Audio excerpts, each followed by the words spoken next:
Seja muito bem-vindo, seja muito bem-vinda a mais um episódio do ESAcast, o podcast da Escola Superior da Advocacia. Agosto é o mês do advogado e, por isso, ao longo desse período, estamos abrindo espaço para homenagear a nossa profissão, refletir sobre a jornada de ser advogado e compartilhar histórias inspiradoras que moldam a prática do direito no nosso estado. No episódio de hoje, temos a honra de receber Dr. Ezair Meurer Júnior, paliocense com atuação profissional há mais de 17 anos, presidente da 29ª subseção da OAB de Santa Catarina, gestão 2002-2024. Advogado, militante, inscrito na OAB-SC e também na OAB Ordem dos Advogados de Portugal. Doutor em Direito pela UFSC, mestre em Direito também pela UFSC, processualista civil, membro do IBDP, Instituto Brasileiro de Direito Processual, especialista em Direito Constitucional, em Direito Tributário, mestre do IASC, aliás, membro do IASC, Instituto de Advogados de Santa Catarina, autor e coautor de livros em processo civil, professor convidado da ESA de Santa Catarina, foi professor do curso de Direito da Unisociesc Florianópolis, da Faculdade FATEMP Unigran Rio. Ele foi fundador do curso de Direito e foi professor substituto do curso de Direito da UFSC e outras instituições também. Foi professor em pós-graduação do SESUSC, do Unileia, é assim, Unileia, doutor? Perfeito. Presidente da OAB Prev de Santa Catarina por 2 mandatos, procurador-geral do município de Palhoça, participou de inúmeras comissões temáticas no âmbito da OAB-SC, palestrante em vários eventos também, e atualmente se encontra como diretor-geral da ESA OAB Santa Catarina. Dr. Ezair é uma referência na advocacia catarinense, não apenas pelo seu conhecimento técnico, mas por sua dedicação e formação contínua da nossa classe. Vamos conversar sobre sua história, os desafios da profissão, o papel da ESA nessa transformação da advocacia e a importância de manter um propósito firme de longa jornada. Doutor Ezair, muito bem-vindo. É um prazer ter o amigo aqui conosco e fico muito feliz de ter aceitado o nosso convite. Obrigado, doutora Bárbara. Primeiramente, parabéns, por liderar o ESAcast, essa plataforma tão importante de comunicação para a advocacia catarinense, para a sociedade em geral, O ESAcast que agora estará em 2 plataformas, tanto no YouTube quanto no Spotify, que é uma plataforma de divulgação da nossa Escola Superior da Advocacia. A gente fica muito feliz por estar em boas mãos na sua direção, na sua coordenação. Primeiramente, parabéns pelo trabalho, E também quero agradecer pelo convite gentil e enaltecer os nossos presidentes, o doutor Juliano Mandelli, nosso presidente da Ordem, e o doutor Pedro Miranda, nosso presidente da CASC, que nos ajudaram, na formação desse estúdio, nos ajudaram em planejamento para que a Escola Superior da Advocacia tivesse prosperidade, tivesse novos caminhos e que a gente pudesse fazer algo criativo em prol da advocacia, E aqui estamos, você liderando esse trabalho e eu como convidado de maneira muito feliz e me sentindo honrado, Você ali falou que eu seria um advogado de destaque, eu diria que eu seria um humilde advogado de destaque, talvez, por algumas sortes, alguns caminhos que me favoreceram e a gente vai contar um pouco dessa história a todos os ouvintes. Obrigado pelo convite, primeiramente. Obrigada também. Acho que essa tua humildade, falando pela experiência que eu tive contigo, é o que te coloca nessa posição de destaque. Acho que isso é que precisa se tornar uma referência nesse nosso meio tão competitivo às vezes. Mas conta pra gente, Ezair, doutor Ezair. Não, chama de Ezair, por favor, Para quem ainda não conhece a tua história, da onde vem o Ezair? É de uma família de advogados já? Doutora Bárbara, assim, também vou te chamar de Bárbara, porque você é uma amiga acima de tudo, E excelente profissional também e advogada que respeito. Bárbara, assim, primeiramente, eu acho que eu me enquadro na grande maioria dos advogados catarinenses, talvez até do nosso país, aqueles que superaram barreiras, vamos assim dizer. Porque meu pai é caminhoneiro e minha mãe dona de casa, e eu tive a oportunidade de estudar, lógico com o apoio familiar, E através do estudo, muitas renúncias no meio do caminho, a gente conseguiu abrir portas. Por que eu falo muita renúncia, A gente sempre faz a faculdade pensando lá na frente. Eu sempre tive certeza que eu queria fazer mestrado, sempre tive certeza que eu iria fazer doutorado. Eu tinha uma meta, outrora, que era até engraçada, isso eu falava com 20 e poucos anos, né? Aos 40 anos eu quero chegar com o doutorado. E eu cheguei aos 40 anos com o doutorado, né? Então eram metas muito determinadas, né? Só que para te alcançar isso, outro dia eu palestrei numa faculdade aqui recentemente, na Grande Florianópolis, e eu falei, gente, não existe sucesso sem renúncia. Não existe sucesso sem renúncia. Né? Todos nós, eu, você, outros advogados, a grande maioria da advocacia catarinense, vem de uma situação de enfrentar barreiras de superação, mas venceu com o trabalho, né? Todos nós vencemos com o trabalho, né?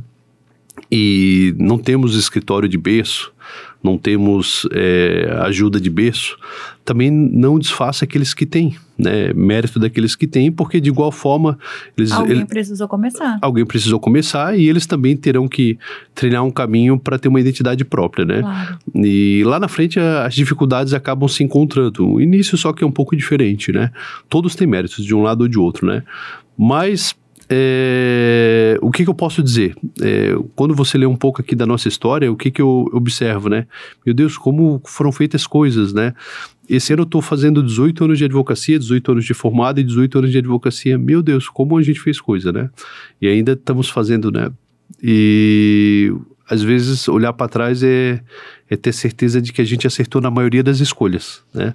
E eu vou falar um pouco delas também aqui ao longo da nossa conversa. E saber que foram muitos desafios superados também, porque ver um currículo assim, tão recheado e achar que foi uma trajetória só de estudos e de formação é um engano, né, Zaire? Foram muitos desafios. Quais foram, assim, os principais lá do começo que considera que foram determinantes para te fazer seguir adiante? Assim, doutora Bárbara, o que eu observo? Vamos lá, né? Eu me formei em julho de 2007. Eu passei na primeira prova da OAB um mês depois, né? E naquela época não podia fazer a prova da OAB a partir da 8ª fase, tinha que ter a graduação primeiro, né? E 30 dias depois eu já fiz a prova e logrei êxito.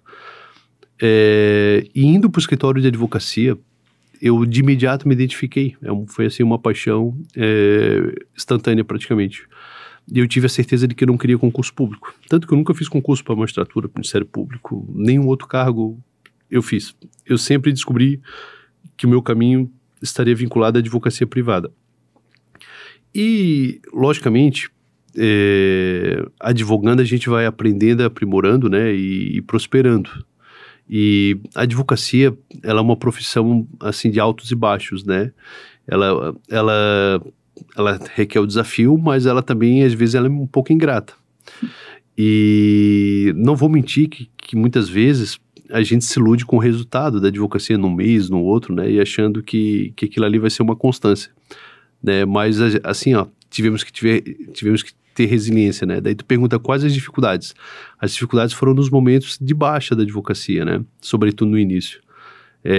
Onde muitas vezes vinham decisões desfavoráveis, onde muitas vezes uma ação que era quase certa foi frustrada, onde muitas vezes o cliente por alguma razão é desiludido e vem a também prejudicar a ação ou questionar o trabalho do advogado. Então, assim, esses foram os desafios iniciais. Eu diria até para o jovem advogado, aquele que está nos escutando, né, que eu acho que no início de carreira o mais difícil do advogado é conseguir a credibilidade. Porque, em tese, se um cliente tiver que preferir um advogado um pouco mais experiente e um jovem advogado, ele vai preferir o mais experiente. Isso é da natureza, né? Assim como nós também, quando vamos no médico, a gente tem um médico recém-formado, mas tem um médico que está mais anos naquela área de atuação. Logicamente que a gente vai ponderar pelo médico com mais tempo de atuação, mas necessariamente a premissa não é verdadeira, né? Porque o jovem advogado ou o jovem médico, às vezes ele está com o estudo totalmente em dia, ele está altamente preparado e ele vai ter mais tempo para se dedicar naquela causa do que um advogado experiente. Verdade.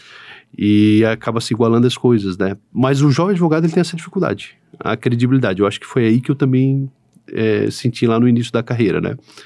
Mas aos poucos, né? E daí a gente fala o seguinte, como que tu vai conseguir a credibilidade? Constância. Primeiro tu tem que viver da advocacia, né? E a advocacia viver com você, pronto, né? O advogado faz isso, aquilo, enfim, ele acaba não fazendo tudo bem feito. Se ele tem 3, 4 atividades, 3, 4 remunerações, ele não acaba fazendo a advocacia de maneira integral. Então, eu quero credibilidade, constância. Segundo, resiliência, né, para superar os desafios. E terceiro, entre nos quadros da OAB, participe das comissões, fique conhecido entre os colegas. Eu acho que isso é fundamental, sabe? Então são ciclos, daí vai passar 1 ano, vai passar 2, vai passar 3, e esse ecossistema de formação do advogado vai se consolidar. Por quê? Porque ele teve constância, ele teve atuação na OAB, e ele teve resiliência para superar os momentos difíceis, sabe? Eu acho que isso é essencial, principalmente de se aproximar dos colegas, das comissões da OAB, de conhecer e se tornar conhecido. Eu lembro do dia que o Ezair foi no meu escritório, eu lembro também. Pouco antes de iniciar a campanha para a eleição da OAB de Palhoça, para me convidar a compor o conselho. E eu não conhecia, claro, né? Não te conhecia pessoalmente, mas eu era muito próxima do professor Luiz Fabiano, dava aula com ele na Anhanguera, e já tinha ouvido teu nome muitas vezes. Legal. Ele falava muito, porque eu trabalhei com o Ezair, porque o Ezair isso, o Ezair aquilo, e eu tinha uma referência muito positiva naquela pessoa que o Luiz Fabiano falava. E eu confio no Luiz Fabiano, era meu amigo. Então, quando o Ezair chegou no meu escritório, eu sabia que eu podia confiar na palavra do Ezair, porque estava endossado por outra pessoa. Isso. E eu acho que dentro das comissões, dentro do espaço da OAB, a gente consegue construir isso. Claro. Mesmo na jovem advocacia, né? Isso. Doutora Bárbara, olha só que legal. Você, de alguma forma, falou em credibilidade, que é o que a gente estava falando ali outrora, né? Essas referências positivas é sinal de credibilidade. Primeiramente, o Luiz Fabiano, né, Giannini é um querido, um amigo, um professor, um irmão, né? Assim, uma pessoa do bem, né? Um abraço forte para ele. E você também teve uma passagem acadêmica dando aula, né? Uma ótima professora, tem ótimas referências também. Tu vê, são sinergias, né? Tu tem boas referências como professora, eu tinha boas referências com o Luiz Fabiano, né? E a gente acabou se encontrando. Você também consolidou a credibilidade um pouco mais além, porque ele foi lecionar. Foi o que aconteceu comigo também. Mais ou menos com 4, 5 anos de formado, eu comecei a lecionar, né? Fui professor substituto da UFSC, fui de outras faculdades, e já tinha 2 pós-graduações também, né, já consolidadas, e daí a gente começa a escalar um pouco mais, né? Verdade. A advocacia já teve um princípio de superação, e agora a gente quer escalar um pouco mais, quer lecionar, buscar novos áreas e tudo mais, né? E quando eu comecei a lecionar, eu já tinha certeza, como eu falei no início, de que eu ia fazer mestrado, doutorado, né? Uhum. E daí algumas coisas engraçadas acontecem, porque para mim passar no meu mestrado, eu não tenho problema nenhum de falar, eu fiz 3 vezes até passar na Federal. Eu até passei na universidade lá de Portugal e cheguei a fazer matrícula, mas eu resolvi tentar mais uma vez na Federal aqui em Santa Catarina. Senão eu iria fazer em Portugal o mestrado, que aliás é de ótima qualidade lá também, né? Uhum. Então, além de lecionar, que seria uma segunda etapa, a persistência para conseguir o mestrado. Depois que eu consegui o mestrado, o doutorado foi uma consequência, porque eu fiz um ótimo mestrado, né? Minha dissertação foi muito boa, muito bem referendada, publiquei um livro e tudo mais, além de outros artigos, né? E lecionei bastante naquela época, porque veio o Código de Processo Civil novo, o CPC 2015, e nós tínhamos que fazer caravana de cursos pelo estado inteiro, né? A própria Escola Superior da Advocacia, que é da UB de Santa Catarina, ela tinha um curso de atualização do CPC 2015, e eu estava vendo outro dia, fui buscar umas certidões de quantas aulas eu havia dado aqui pela ESA. Só naquele ano, acho que foi 2016, eu dei 8 aulas pelo estado, 8 aulas do módulo do curso. Não eram palestras, eram aulas mesmo de 4 horas. Uhum. Então assim, eu andei pelo estado dando aula, né? E daí automaticamente com o mestrado e com uma situação bem interessante na academia, o doutorado foi uma consequência, né? Dando bastante aula, o doutorado foi uma consequência. E daí o que a gente verifica? As coisas vão fluindo, né? Daí eu acho também, viu, professora Bárbara, que é o seguinte, que a gente tem que ter um pouco de luz, encontrar pessoas boas no caminho e tudo mais, né? Encontrei o meu orientador de mestrado, Pedro Miranda de Oliveira, né? Que acreditou em mim no mestrado, depois acreditou em mim no doutorado, né? Então eu tive sorte de encontrar pessoas boas nos lugares certos na hora certa, né? Mas tudo isso concomitante com a advocacia. Eu acho que também é um diferencial, porque é o seguinte, tem gente, e eu respeito também, né? Vai fazer um mestrado, se dedica integral exclusivamente. Vai fazer doutorado, se dedica integral exclusivamente. O que significa isso? Não consegue advogar, não exerce advocacia concomitante, né? E nós que somos primeiramente advogados e depois acadêmicos, é muito mais difícil, porque concomitante a tudo isso tem o escritório. Tem prazos, tem audiência, tem recursos, tem sustentação oral no tribunal. Enfim, é mais difícil conciliar, tá? E daí eu volto no que falamos no início. Tem que ter muita renúncia. O que é renúncia? Engolir finais de semana. Mas tem praia, tem viagem, tem isso e aquilo. Muitas vezes eu tive que renunciar, muitas. Mas assim, eu não consigo nem descrever quantas renúncias foram. E eu acho que eu agi certo, né? Eu agi certo porque a gente conseguiu o resultado. Conseguimos se manter na advocacia, uma advocacia hoje que é consolidada, graças a Deus, respeitada também. E conseguimos também os títulos acadêmicos, mestrado, doutorado e alguns artigos. Conseguiu alcançar os objetivos que tu tinha delimitado. Exatamente, mas com base em muitas renúncias, né? Porque eles estavam sempre em primeiro lugar. E acho que a dificuldade, muitas vezes, é de conseguir fazer essas escolhas, de priorizar. Exatamente. Porque a praia atrai, a viagem atrai, são prazeres momentâneos, são né? Sedutores, imediatos, né? Sedutores. E ao longo dessa caminhada toda, Ezair, o que é que mais mudou no perfil da advocacia e na forma de advogar? Então, esses dias até eu comentei isso. Nós temos que analisar, eu peguei a velha, a presente e já estou vislumbrando a futura advocacia, né? Então, nós vamos falar em 3 etapas. Eu fiz a minha faculdade de 2002 a 2007, ok. E eu fiz estágio no fórum, eu sou da época do processo de papel, tinha que ser autuado, tinham cartórios judiciais com uma pilha de processo e tu tinha que juntar petição, carimbar, fazer termo de juntada, numerar página por página, movimentar no sistema. Assim, eu sou dessa época, né? Então a gente viveu a advocacia que era assim, para falar com o advogado tinha que ligar. Daí depois a gente chegou à conclusão de que, para falar com o advogado ou com as partes, muitas vezes passou a ser e-mail, porque daí veio o e-mail, né? Depois agora a gente está vivendo uma outra era que manda mensagem. Sim. Né? Então, assim, antigamente tu tinha que ligar para o advogado, agendar um horário ou falar com ele por telefone mesmo. Depois tu mandava alguns e-mails, hoje tu manda tudo por mensagem. Ou por um áudio que às vezes de 8, 10 minutos. Isso. Então, e a mensagem por aplicativo, né? Então a gente pegou essas 3 eras. E isso, advocacia cliente, né?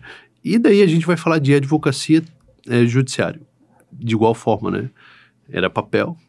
Depois o processo passou a ser digitalizado e agora a gente está vivendo uma era de advocacia com inteligência artificial. Então eu peguei essas 3 fases, né? E eu posso dizer que assim, como está tendo mudanças, tá, significativas, como a gente mudou a advocacia em 10 anos e como vai mudar para os próximos 10 anos. Porque assim, antes a petição era artesanal, né?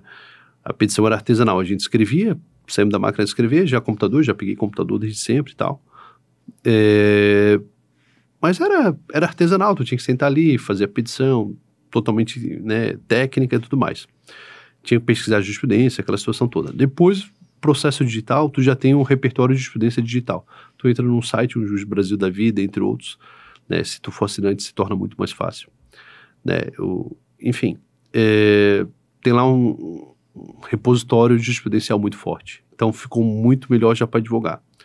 E agora, o que eu observo? E lá no nosso escritório a gente já está praticando, né, a inteligência artificial. A gente tem tanto a assinatura do ChatGPT Pro, que daí ele tem umas camadas internas de adaptação para atender o que tu deseja. E nós temos também dentro do Juiz Brasil inteligência artificial já para os escritórios, que a gente também tem uma assinatura que é uma assinatura master, que dá de utilizar. E agora também o JuizFi lá, que a gente está usando alguma coisa nesse sentido, né? Tu coloca lá alguns termos, ele já dá uma minuta prévia de contrato, tu coloca lá uma inicial, ele dá uma minuta de contestação, a gente fica meio assustado, sabe? Ou tu bota uma contestação, ele dá uma minuta de réplica. Assim, sempre vai ter que ter trabalho humano. O que significa isso? Tu tem que corrigir, tu tem que aprimorar, mas ela vai fazer para ti 50%, 70% da peça, 80%, né? Lógico, daí a gente está atento àquelas pegadinhas que tem no mercado, qual que são. A inteligência artificial cria artigos, ela cria jurisprudência, é o maior perigo, né? O advogado tem que estar atento a isso.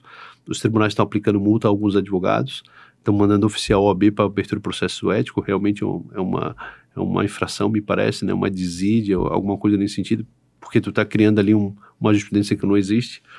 Mas se tu souber usar a inteligência artificial a teu favor e saber conviver com ela, me parece que é o futuro do escritório de advocacia.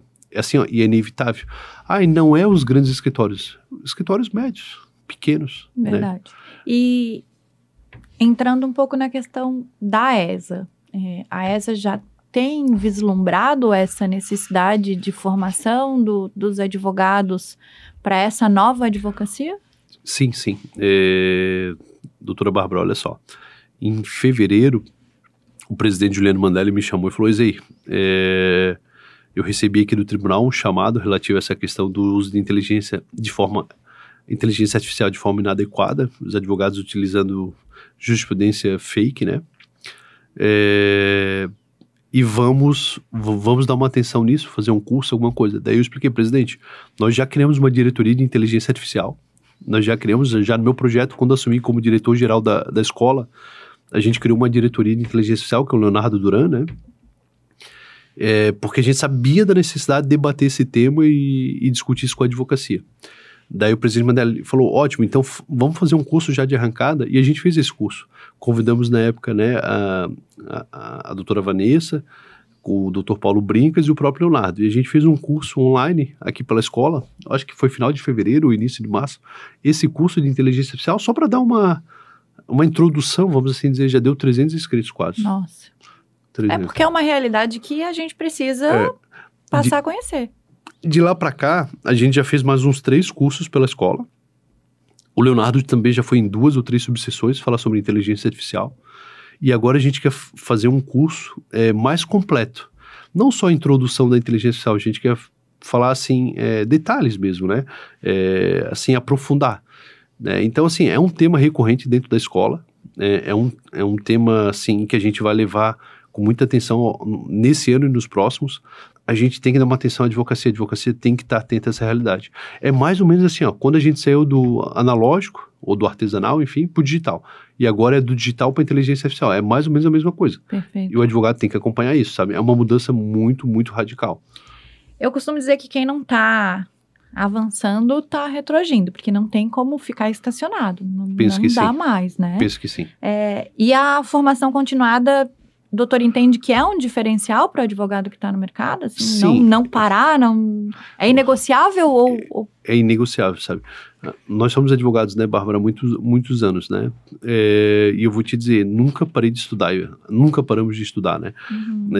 O advogado, ele é um eterno pesquisador, porque assim, tá chegando lei nova, tá chegando superação de súmulas, superação de temas, então assim, ele tem que estar atualizado sempre, para fazer o melhor recurso, para fazer a melhor inicial, fazer a melhor contestação, ele tem que estar atualizado sempre, né? Eu, particularmente, eu procuro estudar em várias frentes. Eu acho que os grandes advogados, né, não grandes, quando eu falo grandes, não no sentido de consolidação, mas eu digo de mente pensante, né? Advogados. Isso, de mente pensante. Ele está, assim, em constante atualização. Daí, tem várias formas. Não é só os cursos regulares, especialização, mestrado, doutorado. É curso de aperfeiçoamento, oficinas, né? Inúmeros cursos eu já comprei, não vou aqui ficar citando nomes para não fazer propaganda de graça para os outros, né? E a nossa Escola Superior da Advocacia modesta parte, sabe? A gente fez uns cursos que foram case esse ano. Por exemplo, assim, a gente descobriu, às vezes a gente faz algumas palestras soltas, dá um público bom, 100, 200 pessoas. Daí a gente faz algumas palestras que, por exemplo, são assim, oficina prática X. A gente fez, tributário, direito aduaneiro, ambiental. Quando a gente faz oficinas práticas, que é aprofundar naqueles temas, assim, tu não imagina a adesão, tá? Vem gente do Brasil inteiro fazer os cursos da ESA. Né, os cursos da ESA. Quando a gente fala assim, oficina prática, e eu acho que o advogado que está nos escutando, o ouvinte nesse momento, né, primeiramente, eu acho que ele tem que definir uma área de atuação. Perfeito. Eu acho que, assim, primeiramente, ele tem que definir uma área de atuação. E naquela área de atuação, ele tem que ser o melhor possível. E para ser o melhor possível, ele tem que fazer os cursos, as oficinas práticas. Ele tem que ouvir, ele tem que escutar, ele tem que debater, sabe? Ele não pode ser um sujeito passivo parado. Ele tem que ser, assim, uma pessoa que queira buscar constante aprimoramento. Eu estou lendo o livro Lifelong Learning, O Poder do Aprendizado Constante. E ele traz essa referência de que a gente vem de um sistema de ensino muito antigo, em que a gente é ensinado desde a pré-escola lá que a gente precisa de alguém, de um professor nos ensinando a aprender. Mas que a gente precisa romper esse paradigma e buscar formas de conteúdo, de aprendizado, de fazer curso, de ouvir um podcast, de ouvir dicas, de ouvir profissionais, de procurar na rede social o conteúdo, mas nunca parar de buscar esse aprendizado, porque a própria sociedade modifica e se a gente não está adaptado a essa nova realidade, vai perdendo espaço nesse mercado altamente competitivo. E o que eu vejo, além de ter uma área de aderência e se aprofundar nela, né, que daí a advocacia ela vai te direcionando, né, tu também vai vendo o mercado, tu vai vendo o teu case de sucesso, teus clientes, a tua carteira, enfim, e tu vai se especializando. Eu gosto de imobiliário, que hoje é o curso do momento, né? Meu Deus, imobiliário, assim, tem uma adesão incrível. A gente já fez, eu acho, uns 10 ou 15 cursos esse ano pela Escola Superior aqui de Santa Catarina. E, assim, todos eles lotados, debates de altíssimos níveis. Por exemplo, eu tô falando de imobiliário, né? Mas além de ter uma área de aderência, né, para atuação, eu acho que o legal do advogado, daí é uma questão pessoal minha, não sei se todos vão querer, assim, é tu abrir um pouco mais a tua mente, a tua caixa, né? Então, assim, eu gosto de escutar Joel J, eu vou lá, enfim, a gente vai escutando, assim, outras áreas, porque tu tem que entender o todo, o ecossistema, né? O que está acontecendo sobre inteligência emocional? O que está acontecendo sobre pessoas que conseguiram prosperar? O que está acontecendo com as pessoas que têm o poder da mente para dominar? Então, assim, daí é uma questão minha, particularmente, né? Eu gosto de ser multidisciplinar, assim. Eu acho que é uma questão de profissionais que entendem a realidade do mercado, porque recentemente a gente teve a gravação de um episódio do podcast com o Dr. Vinícius Bittencourt, que é especialista em empresas de tecnologia. Isso. E ele falou a mesma coisa. Bárbara, se eu quero trabalhar com empresa de tecnologia, eu não posso ficar indo em congresso de direito, eu preciso ir em congresso de tecnologia, eu preciso entender essa realidade, esse público, utilizar essa linguagem, e a gente precisa ampliar. A gente conversava aqui antes, isso. Eu assinei o portal do G4 Educação, que é de gestão empresarial, porque a gente também precisa ver o escritório como uma empresa, precisa ampliar, né? Claro. Sair daquela caixa que colocam a gente, assim. Exatamente isso, Bárbara. E assim, a gente abre tanta mente, sabe? A mente, nossa, ela é de uma capacidade incrível, assim, de aprendizado, de questionamento, de autocrítica, né? Às vezes eu escuto um assunto assim, eu fico inquieto, sem conseguir dormir, vira a noite, acordo lembrando daquele assunto. Falei, cara, como tem coisa boa, né? Várias ideias naquela Várias. Naquela e área. eu acho que a advocacia é isso, sabe? É um ser pensante, né? A advocacia é isso, é um ser pensante, né? Por isso que é uma profissão linda, né? E da advocacia sai tudo, né? Sai cientista político, sai filósofo, sai escritores, né, sai bons advogados, então jornalistas, a advocacia é um ser pensante, né? E nesse mês da advocacia, o que o doutor diria para esses advogados que estão enfrentando dificuldades, estão com aquela pergunta que eu acho que todo advogado mais antigo já fez de será que é para mim mesmo? Será que eu continuo? O que o doutor diria para eles? Então, assim, vamos lá, a gente só está falando de coisas boas, né? Falar um pouco também da autocrítica, como a gente propriamente referiu há minutos atrás. Teve momentos baixos, né? Eu vou ser sincero, algumas vezes eu pensei se, apesar de eu estar indo bem, apesar das coisas prosperarem, mas eu pensei, cara, será que vale tudo a pena, assim, vale isso? Porque, assim, é um desgaste emocional muito grande, né?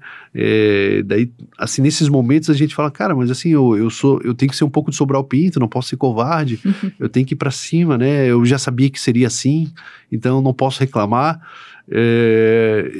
Teve umas 2, 3 vezes da minha vida, já estava um pouco consolidado, né, até mesmo financeiramente e tudo mais, mas eu pensei assim, cara, agora, será que não é o momento de pular de profissão? Será que não é buscar outra? Eu tive esses momentos de questionamento, né. Uma vez numa palestra aqui no auditório da seccional, eu escutei o professor Eduardo Melo, que para mim é um grande amigo também, e referência, né, e ele falou, o advogado que nunca mentiu se questionou se estaria na profissão certa, está mentindo, né, aliás, eu falei errado aqui, está mentindo o advogado que nunca disse se auto-questionou se estaria na profissão certa, foi mais ou menos isso que ele disse, e é verdade, quem que nunca refletiu sobre isso, né? Eu tive umas 2, 3 vezes, tá? Daí, como que a gente faz nesses momentos? Daí a gente volta naquilo que falamos anteriormente, né? A constância, a resiliência. Cara, e assim, ó, eu sempre falava nas entregas de credenciais, quando era presidente de subseção, né? Ali em Palhoça.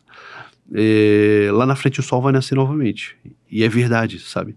Assim, é incrível isso, sabe? É incrível, porque, tem uma decisão injusta, tem coisas injustas acontecendo, tem várias coisas que te colocam para baixo momentaneamente, mas lá na frente vem decisões surpresas positivas, vem um cliente novo para te atender de maneira muito positiva, e assim, ó, são ciclos que se renascem, se renovam, e daí a gente descobre o quê?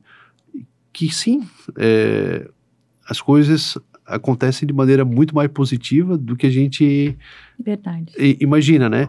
Então o sol vai nascer para todos. Daí, doutor Barra, só para concluir, né? O que diria para esses advogados, já que a gente está no mês do advogado, agosto, né? Nessa profissão tão linda assim, ó. Se mantenham firmes, se mantenham de pé, se mantenham serenos, e com autoconfiança. Com autoconfiança que lá na frente as coisas irão fluir e tudo irá ocorrer bem, tá? Muito bom. E na tua opinião, assim, né, na tua vivência, qual que é o maior orgulho de ser advogado? Teve algo que aconteceu na tua carreira que te marcou nesse sentido, assim? O que é o maior destaque nesse sentido? Então, assim, o orgulho não é pessoal, tá? Não é pessoal, mas assim, eu acho que o mais, assim, os momentos de mais gratificação e de maior orgulho é resolver problemas de clientes, sabe? Aqueles processos, assim, que eram muito preocupantes e tudo mais, sabe? E assim, quando a gente consegue uma situação complexa, uma ação complexa, a gente vai no tribunal, reverte, né? É de uma felicidade incrível, né? Então, assim, as minhas grandes vitórias, as grandes gratificações, eu digo que foram aquelas mais difíceis. Quais que são as mais difíceis? Que tu muitas vezes perde no primeiro grau, e é um processo, assim, que tu fica muito preocupado. E tu vai no tribunal e reverte, sabe? Eu tinha um caso uma vez que era uma ação anulatória, que envolvia um terreno muito grande, e nesse terreno tinha 4, 5 famílias, né? E eu fui lá na época despachar com o desembargador, falei, desembargador, primeiro que eu acho que em questão de direito, essas são as razões, nós temos muito fundamento, e acima de tudo nós temos um pano de fundo que são 4, 5 famílias que vão deixar de ter lugar para morar, né? Então é um processo extremamente sensível. E com uma sustentação oral, com memoriais e tudo mais, a gente reverteu no tribunal o processo e ganhamos, né? Aquele processo foi bem emblemático para mim. Ontem também tivemos uma vitória espetacular, assim. Ontem eu advoguei para um cliente, que na verdade já é cliente há mais de 10 anos, mas ontem a gente sacramentou a vitória, né? Ele foi deputado federal muitos anos, ele foi vereador muitos anos, foi prefeito municipal de uma cidade aqui no litoral, uma pessoa de destaque, e nunca teve nenhum processo de improbidade ou penal ao longo da sua carreira política. Uma pessoa com conduta ilibada, exemplar, assim. E lá pelas tantas veio uma decisão do Tribunal de Contas, questionando uma medida dele enquanto prefeito. Essa ação do Tribunal de Contas, esse processo, virou uma ação judicial. Essa ação judicial perdemos no primeiro grau, E ontem no tribunal nós revertemos 3-0 com o provimento do recurso. E assim, ó, ele está com 82 anos, sabe? O sentimento que eu tive foi de honrar a carreira política dele. Que incrível. Isso é uma sensação incrível quando a gente consegue incrível. Eu digo isso também, que eu acho que o maior orgulho que eu tenho na advocacia é quando eu consigo entregar para um pai ou uma mãe o direito de estar próximo do filho, de poder conviver novamente, sem aquele atrito todo. Acho que, claro, né, todo advogado quer crescer, quer ganhar dinheiro e tal, mas acho que esse valor emocional, para mim, particularmente, vale muito mais. É isso que me impulsiona mais na advocacia do que necessariamente os honorários. É lindíssimo, né? E daí o honorário é uma consequência, né? Claro, com certeza. O honorário é uma consequência bonita, né? E necessária para a gente continuar trabalhando, né? Eu participo de um grupo de mastermind do professor José Andrade, que foi juiz de direito e tal, e hoje é advogado, como nós.